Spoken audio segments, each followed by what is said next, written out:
It is no coincidence that the 2003 budget is called the budget of repayment. Let us name just a few numbers that characterize its essence. Revenues in the first variant of the draft budget, newspaper Rossiyskaya Gazeta number 147, amount to 2.4 trillion rubles and are practically balanced with expenditures 2.33 trillion rubles. In this case, the repayment of debts as a part of the expenditure side is 507 billion rubles, and the debt servicing or usurious payments, including external debt, is 578 billion rubles. In other words, the amount of debt repayments is almost 50% of the total sum of expenditures of the state. Let us compare these numbers with some other items of budget expenditures. How many words has the government said about a strong social policy? Indeed, compared to last year, it is planned to increase the budget for social needs by 54.2%, because, as it turns out, we have up to 3 million street children. But what is this amount like in absolute terms? The supplement, including new pensions for the military, amounts to 53.2 billion rubles, which is 20 times less than the amount of debt repayments. The supplement to the culture should amount to the revolutionary 35.5%, or 3.6 billion rubles. The adherence to the biblical doctrine costs 300 times more. The same crumbs were left to us by the usurers to support the judicial system, the poverty of which simply screams. An example is the crumbling plaster of courtrooms. Healthcare expenditures have been raised by even 21.1%, or 6.8 billion rubles. These numbers, significant in percentage terms, for a person who has not lost distinction, speak only of one thing: of the unacceptably miserly, destroying our statehood absolute level of budget expenditures. Each of these budget items could be raised many times if the government egresses from the usurious stranglehold. Viktor Alexeyevich, could you explain the essence of usury to the radio listeners? Let's try in a very simple way, using an ordinary everyday model, to show the mechanism of the functioning of usury and set it forth in the manner of a story. Once upon a time, Ivan decided to borrow 100 rubles for a year from his neighbor usurer. He responded to Ivan's request with the condition of a repayment of 100% of the usurious income and the pledge of an axe. Ivan gave the axe, received the money, but having thought, he decided that in a year it would be difficult for him to pay back 200 rubles right away. Returning half, he paid back 100 rubles to make it easier to pay the rest. He goes home thinking, I have no money, no axe, and I owe another 100 rubles. But the most interesting thing is that all this is strictly according to the law. It is precisely according to such thieves' laws that the population of our country is plundered. It is probably worth recalling the illustration we gave you earlier.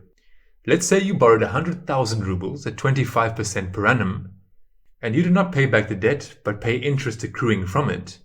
Then, having received 100,000 rubles once, you, your children, your grandchildren and great-grandchildren will pay 100,000 rubles every 4 years.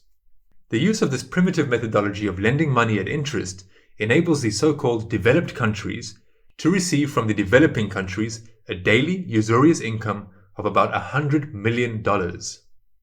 Primarily, the secrets of their prosperity are based on this parasitism. The essence of this global enslavement algorithm is not locked up in the safes of Western intelligence services, but is openly set out in the Bible. We call the excerpts on this theme the doctrine of Deuteronomy of Isaiah.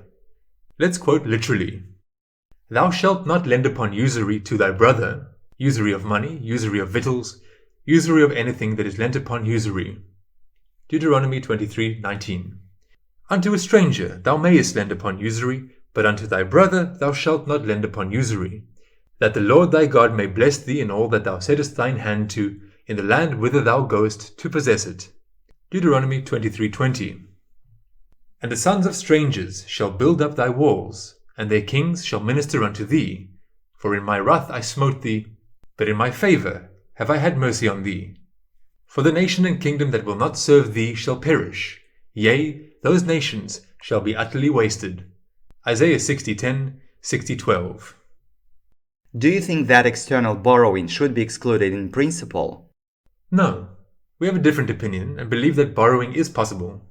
But in the practice of socially useful governance, any external borrowing should be made on an interest-free investment basis.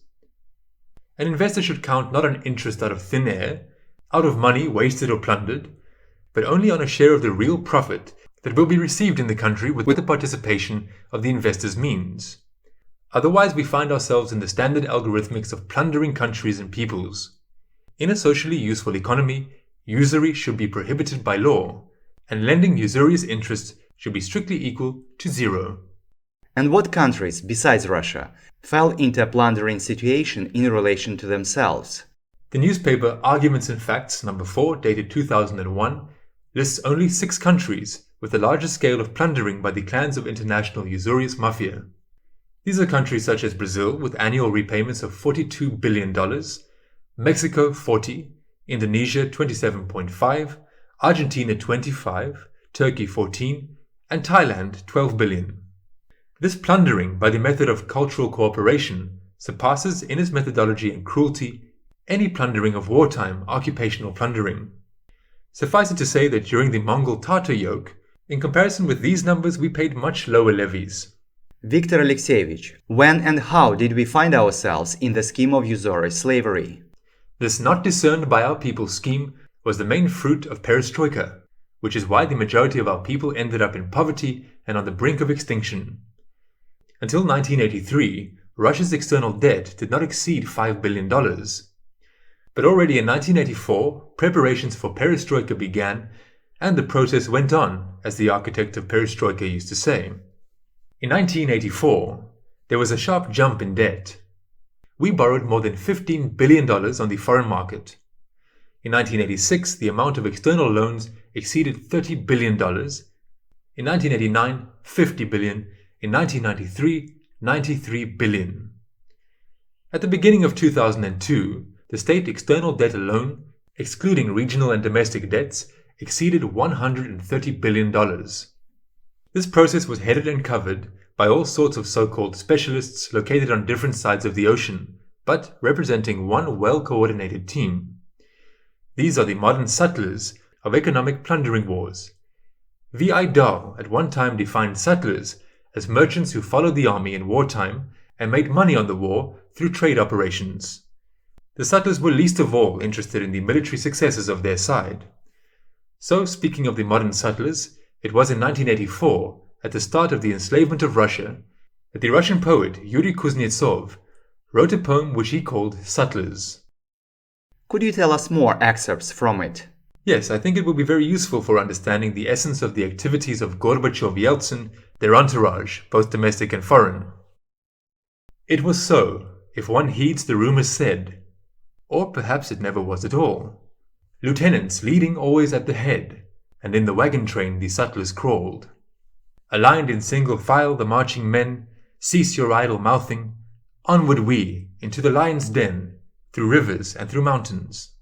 The sutlers of each of the two sides, a close circle of brothers, a word comes down from legendary times, have understood one another. Through a field in no man's land the troops met face to face, in fear in Sovest, each equally a man, before parting they embraced. Come morning, and as soon as from the brush the whistle of a bird rang from the cover, with oaths and cries to God the soldiers rushed to cut, who had yesterday embraced one another. And the living paid the corpses their reward, the ones who fought and died heroically, splitting evenly their goods down to the sword, and parted down those paths long known to these. After all, the living of both sides are a close circle of brothers, and the word comes down from legendary times that they understand one another. In our case, the brush definitely reminds of Switzerland.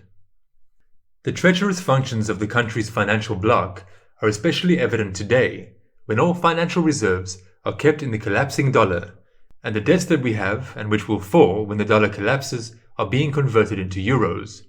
This gives to someone, but not to Russia, a colossal geschäft.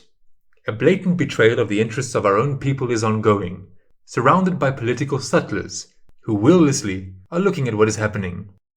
Viktor Alexeyevich, is the situation where the elite works against their people unique? Or has this already happened in the history of our country? Unfortunately, global betrayal began from the moment of the baptism of Rus and the imposition of Byzantinism. A powerful wave of worship towards Westernism was formed by Peter I. Since then, our head has been torn off from the body, if we speak in the images of Dahl and Pushkin. The main characters have not changed in any way since the times described by N.V. Gogol in his novel Dead Souls. At the same time, accidents in coincidences with modernity can be explained by the fact that all these episodes were recommended to Gogol by the prophet of Russian civilization, Alexander Sergeyevich Pushkin. After August 1991, it became clear that with all the variety of candidates for the presidency of the country, only two of them had a real chance to be elected, Yeltsin and G.A. Zhuganov. In 1996, there appeared a third pawn, which also had some chance to get to the Queen.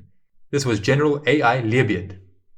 However, despite all the differences in the slogans that they announced, our and foreign press and mass media for some reason ignored their external similarity. All three of them were very similar to a medium-sized bear, although they roared differently. And now we will quote Gogol. When Chichikov glanced sidelong at Sobakevich, it seemed to him that he looked exactly like a medium-sized bear. To complete the resemblance, the tailcoat he was wearing was a perfect bear color. His sleeves were long, his trousers were long, his feet shambled this way and that, constantly stepping on other people's toes. His face was of a roasted, hot color, such as one sees on copper coins. It is well known that there are many faces in the world over, the finishing of which nature did not take much trouble. Did not employ any fine tools such as files, gimlets, and so on, but simply hacked them out with round strokes. One chop, a nose appears, another chop, lips appear, eyes are scooped out with a big drill, and she lets it go into the world rough-hewn, saying, "Alive." This literary portrait of Sobakevich can be applied with equal success to Yeltsin, Zhuganov, and Lebed. Can you give us any other analogies from Gogol? Yes, of course. In the external and internal description of Nozdryov, one can easily recognize the collective portrait of B.E. Nemtsov and V.F. Zhirinovsky, regardless of the personal disagreements that they, attracting attention, gladly demonstrate to the public. Nozdryov was in a certain respect a storied man. Not one gathering he attended went by without some story. Some sort of story inevitably occurred. Either he was taken under the arm and removed from the hall by gendarmes, or his own friends were obliged to throw him out. And if that did not happen, then something else did of a sort that never happened to others. Either he would get so potted at the buffet that he could do nothing but laugh, or he would pour out such a wicked pack of lies that he would finally become ashamed of himself, and he lied absolutely without any need. And here is a short vivid portrait of G.A. Yavlinsky, the head of the party Apple. God alone perhaps could tell what Manilov's character was. There is a sort of people known by the name of so-so people, neither this nor that, neither Tom of the Hill or Jack of the Mill as the saying goes. It may be that Manilov ought to be put with them. He was a fine man to look at, the features of his face were not lacking in agreeableness, but this agreeableness had, it seemed, too much sugar in it. His ways and manners had about them a certain currying of favor and friendship. He smiled enticingly, was fair-haired, and had blue eyes. At the first moment of conversation with him you cannot help saying, "What an agreeable and kindly man!" The next moment you do not say anything, and the third moment you say, "Devil knows what this is," and walk away. Or if you do not walk away, you feel a deadly boredom.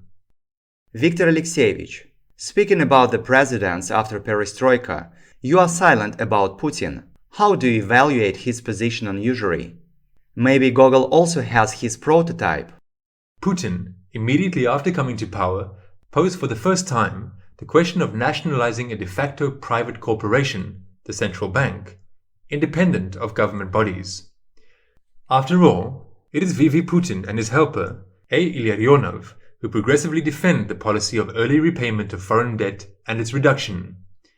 As for your comment on the prototype of Vladimir Putin, his prototype really exists, and is presented in the form of a prince. I will quote excerpts from the 6th unfinished chapter. In the great hall of the Governor-General's house, all the official ranks of the town assembled, from governor down to titular councillor.